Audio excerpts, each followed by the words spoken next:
Hi, Sherry Trentini, and this is Jenn Barrett of Intrepid Body Mind. We wanted to address some of the questions we thought that might come up after watching our original video. So first I wanted to talk, we wanted to share what the definition of chronic pain is. Jenn, can you Okay. share that? Yes, I can. So before I get into chronic pain, I just want to say a little bit about pain itself. Hmm, And pain is information. That's exactly what its intent is. When we hurt ourselves, pain is there to let us know that something is wrong physically. And we can extend that even further into our emotional and our physical or mental information as well. yeah. What emotions are coming up? What belief system is really attached to it that could be causing this pain? And I guess my point is that all pain is trying to tell us something. And during my research of chronic pain, I came across a very disturbing discovery. And that is that the definition of chronic pain is anything that is over or 3 months and over. 3 months, 90 days is termed chronic and not acute. Interesting. I'm just Yeah, having a moment there. yeah, yeah. 90 days. Yeah. Wow. So think of all the things that we have that are chronic issues that we thought were just fine. But likely not all chronic issues require advanced attention. Is that possible? I would agree with that. I think the chronic pain that we are probably more akin to would be these really long-term year plus Okay. injuries that we just are not seeing any relief from, and they've now become a lifestyle. Yeah. So that would be what we would call chronic pain. I do want to point out that I love that you said that pain is information, like it's data. Yeah. And that, when you said that, I immediately had more of a helicopter bird's eye view of a situation rather than, you're in it, you're feeling it, you're all the things. Mm, But when we look at it as information that we can then use to create a solution for, or at least share with other people to create a solution for, right. that helped to sort of have me Reframe. reframe it. Yeah, Yeah. thank you for that. Yeah, That was amazing. reframing. Yeah, it is important for us to work with our body. It is trying to tell us something, and Yeah. pain is trying to tell us something very loudly. Right. Yeah. Yeah. Yeah. No, Not the fun no. way to get a message for sure. Also wanted to talk about how grief. Uh, I wrote a blog post which I'll link below. It's called "The Incomplete List of Experiences That Could Cause Grief," and one of the things is health changes. So health changes, again, it's your own experience, but just as pulling from that list, health changes can either be positive or negative.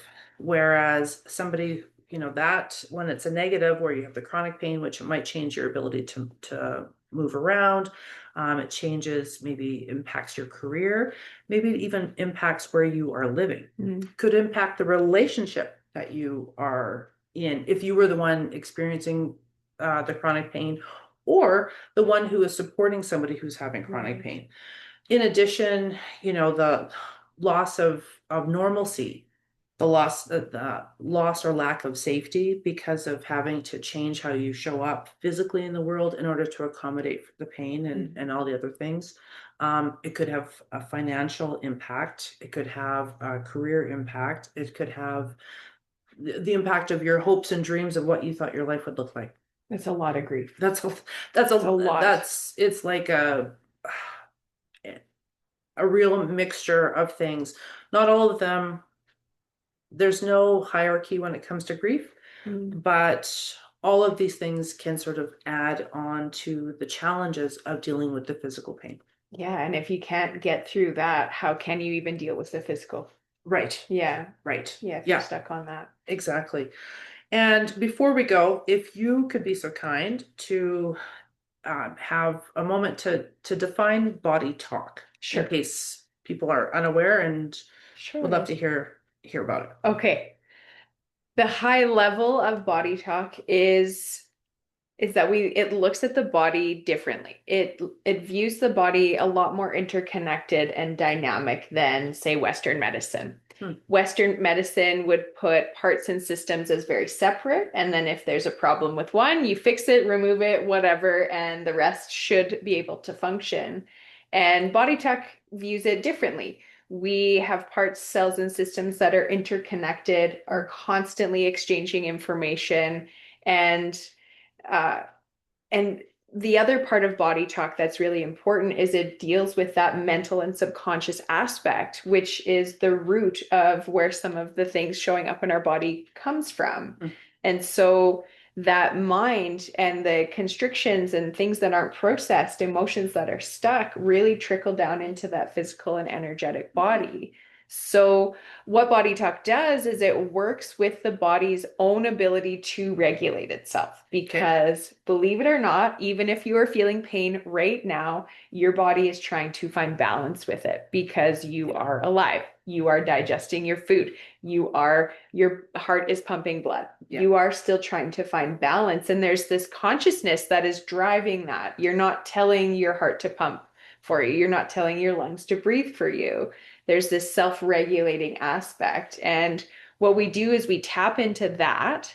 We bring things to light, emotions that need to be processed, or maybe belief systems within the subconscious mind, and we somatically process them. We allow the body to do what it needs to do, process it how it needs to, and realign itself based on these new awarenesses that you have. And there's a whole other aspect of it that's a little bit more quantum physics aspects, but I will not get into that lecture right now. But that's essentially it, is we're tuning into what the body needs, Yeah. what the priority is, and what needs to be processed in order for your body to realign itself. Yeah. Having had sessions with Jenn, I can say with complete honesty how gentle and intuitive and the efficacy of the work that she does. So I'm so grateful. Thank you so much. Yes. So if you have any other questions that we did not address, please just let me know, leave a comment, send me a message, let me, however you want to do that. And we will do our best to get back to you and get you the information you need. Again. Yes. Oh, we do offer. Yes. Yes. So if you have any questions for me specifically, and I know Sherry does offer this as well, if you're really interested in tackling the grief side of things, I offer a 20-minute discovery call. So we can put a link to my booking system, bring all of your questions or how you think this may help you, and we can have an honest conversation. I may send you to Sherry first because sometimes that is what is going to get the ball rolling, and then the body can have that support afterwards and vice versa. Right. Yeah. That is the wonderful thing of being connected with people who do outside of our own scope. Yeah, that absolutely. we can collaborate and provide whoever comes to us a well-rounded approach to whatever their needs are. Yeah. Thank you so much. I'm so grateful, my friend. Thank you for having me. Okay. Take Until care. next time. Yes.